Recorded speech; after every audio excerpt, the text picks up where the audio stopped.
Ребята, всем привет! Катаюсь сейчас на электроскейте. Это Германия. Смотрите, какая красота. И вот по велодорожке отъехал от города 5 километров. Смотрите.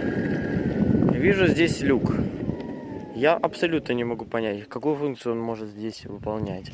Потому что здесь нету ни проводов электрических, в которых можно было проложить здесь кабель какой-то. Вот.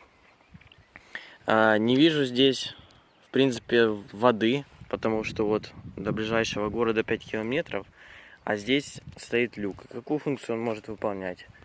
Напишите свои догадки в комментариях, мне просто интересно, для чего он тут стоит. Непонятно. Какую функцию он может выполнять?